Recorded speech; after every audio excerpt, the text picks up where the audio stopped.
Hi again. I hope you're doing well, enjoying the presence of the Lord in your lives. And we're going to continue our story today.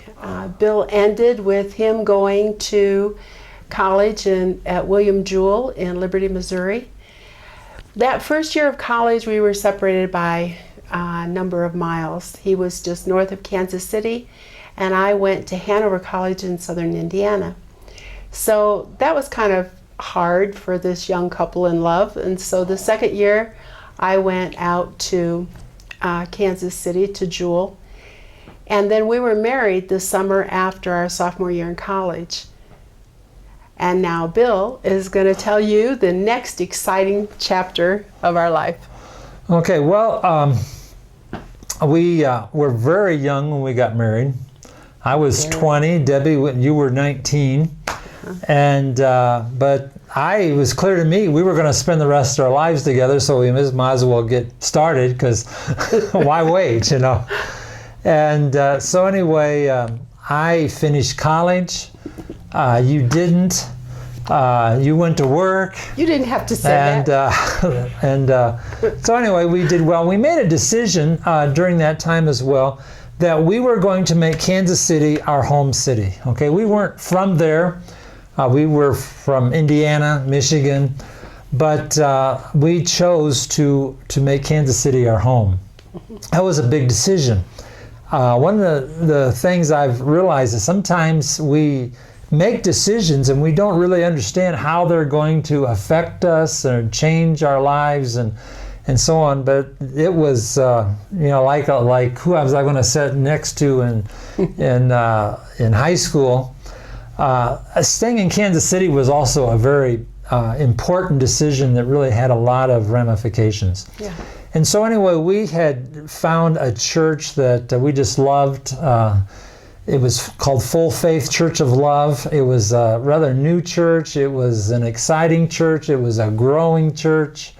And lots of wonderful things were happening there. And we just felt like that was the place that we should call home. Yes. I can remember that one day there was a missionary that came through and gave his testimony.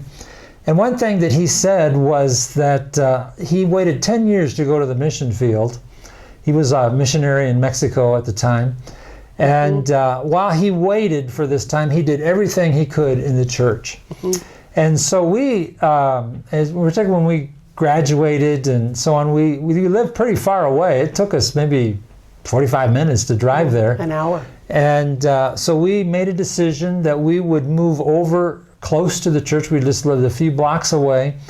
And we began to become volunteers in what we could. I think you worked in the nursery, and they let us teach a Sunday school. And I started teaching 6 o'clock in the morning Bible study for men for a period of time. You were an usher? Yeah, I was an usher, and that was made some good relationships there. Made some good relationships. I remember Howard Cordell was the leader of the ushers, and I was one of his underlings. Okay. It was a real challenge because it got to be where there's hardly any seats left, and you had to find, the one or two seats and help people find a place to sit down. I remember when the children were on the floor, yes, and you put chairs in the aisles. I mean, there were no we did seats. all those kinds of things, and you and I always sat on the front row, but there was all these kids that was all around sitting on the floor in front of us.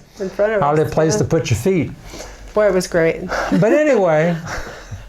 really one day, the Pastor Ernie, went to Mexico to visit a couple of missionaries that the church supported, and I just thought it was interesting, what was going on, and he came back after I don't know, a week or something like that he spent in Mexico, and he shared his experience in Mexico, and he made the statement that he wanted to see people from this church go to Mexico as missionaries. Can I share something? Sure. Okay. Bill had come to Mexico on a trip in college. And so he knew something about Mexico, and actually the places he had been in college were the same. It was the same area where our pastor came to visit these missionaries. And so Bill said to me while the pastor was here, well, in Mexico, he said, we should go. You know, we should just go, like on vacation, like expand your horizons or something like that. He wasn't really talking about. You like that idea, right? I hated that idea. I had no desire to go outside of the country. I loved the United States, and I hadn't seen the mountains there, and I didn't see any reason to go to Mexico to see mountains. And so, anyway, Ernie comes back, and he shares. The one thing I remember from that sermon is he said, the people in the mountains of Mexico know of a crucified Christ, but they do not know a risen Savior. Oh. Okay, that's what I wanted to share. Well, anyway, so we go to church, and we listen to the testimony about Mexico, and Pastor Ernie says we'd like to see people from our church go to Mexico as missionaries. And we were just there. We knew that that was what God wanted us to do. And so we went home after church. It was, I think, maybe a kind of a quiet route home. We got home, we sat on the couch, just kind of like we're doing right now, I think. And, much smaller couch. Much smaller couch, not as comfy as this one. And you asked me what I thought. And I said, what do you think? And you said, I asked first. And I said, I think we're supposed to go. And you said, I think we are supposed to go too. And so it was just something that happened so, quickly and unified, and it was not any struggle to convince one or the other that this was something we did. We didn't have to wait on each other or anything. No. And we just thought, we need to act. And so anyway, we went and talked to the pastor, and the first thing that we did was go on an exploratory trip to Mexico. And we went on this trip together with, I think, Walt Fleming, and no, I don't think he wasn't there. I don't think so. We came with Myron Anderson. It was on another trip, but we came on a trip to Mexico for about a week or 10 days. And we came with a question in mind. It really wasn't, Lord, is this what you want us to do? But the real question was, can we do it? Would this be too difficult for us? And so anyway, we went up into the mountains in the Huasteca, and we didn't understand anything. They were talking two different languages. We didn't understand any of it. We were in these little dark huts, eating this food. We didn't know what it was either. But really the conclusion was, yes, we can do this. We can do it. And so we returned back to Kansas City and reflected on our experience, and we went to the elders of the church. They were invited to go to the elders of the church. Really what had happened was there was two other couples and a couple single people that really responded to a call to Mexico at the same time, and we were just one of the group, actually. Yeah. And I can remember we were really nervous and went before the elder board, and we just thought they were all up there right next to God, and we were young. We were young. I don't know if I should share this or not, but one of the I can't really remember who, but doesn't matter which one, but says, okay, why are you here? And another one says, well, because we invited them, and that was a big funny thing, and and then I says, well, we feel called to go to Mexico, and then they asked me, what does it mean to feel called? Yeah. And I didn't know how to respond, and it didn't go well, I didn't think. And the conclusion of the whole thing was the church was going to send two other families, and we weren't one of them. And my response was, kind of scared you a little bit, I think. Scared me a lot. But my response was, "You're mistaken." And but anyway. Hi. You know, as we go back and remember those days of when we were called to the field, a lot of people come to mind, people who were important to us then and have continued to be important to us through the years.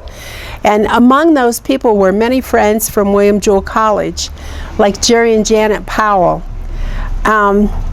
Yeah, they were great friends. Wayne and Esther Grant. We met Wayne a little bit later, but Esther was in the same dorm with me. Joe Lynch. Joe was Bill's roommate in college, and they still get together when we're in Kansas City. And Ann Krause. We knew Ann before she married Dennis, but Ann and Dennis have been great friends throughout the decades, actually. Dr. Thoman. He taught mathematics at William Jewell, and he was a great influence on our lives. I don't think either of us ever had him as a professor, but somehow he was there, and with words of wisdom and guidance. Richard Castaneda, many of you might know him. He was on the staff at Full Faith for a while. Well, he was one of the first people who came and taught our little group of people the Bible at William Jewell. There was a time when we were there, after we were married, we had an apartment in Married Students that Bill, along with 3 other brothers, they formed this little house church.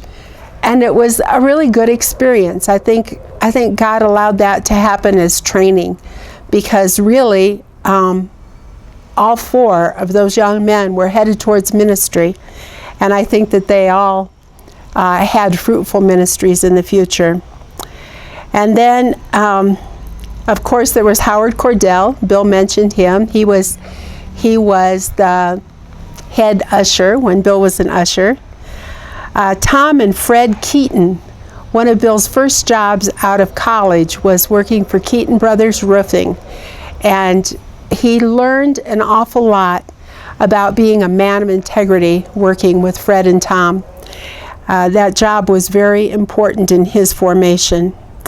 And then, of course, the missionary who came and shared how when God called him, he just got busy doing everything he could in his local church. His name was John Mortimer. And he and his wife have been exemplary missionaries. I mean, they stepped out wildly, okay, to do really adventurous things for the Lord. So anyway, through these people and through those times, we learned some important lessons. And one was the influence of your pastor. Okay, when Brother Ernie came back and he shared about what he saw and what God spoke to him and the vision that he brought back to our congregation, that touched our hearts like I think anyone else could have said the same words and it wouldn't have been as meaningful to us. And so if you're a pastor, just remember, you have great influence in the hearts and minds of your congregation. Do you remember that I said that I had no interest in traveling outside of the United States? Wasn't something that was on my radar at all. I was happy there. Well, God gave me the grace to say yes, even against my own will. And sometimes God calls us to do things that are not things that we would plan or choose.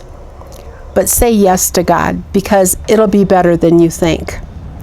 Okay, also, God called Bill and I together, and there was no waiting on the other. There was no having to encourage one of us to go, okay? And I'm really grateful for that. And I think the unity of the couple or the family is very important when you set out to serve the Lord, especially in another culture. And finally, when you know you've heard from God, be bold. Be very bold. I remember one time Pastor Ernie said to Bill, be as bold as you dare. And you see, Bill was kind of shy, even kind of timid at that time. He didn't say much. And so when he told Pastor Ernie and the others in the room that day that they were mistaken about not sending us, that was a boldness that came straight from God, because that was not Bill's personality.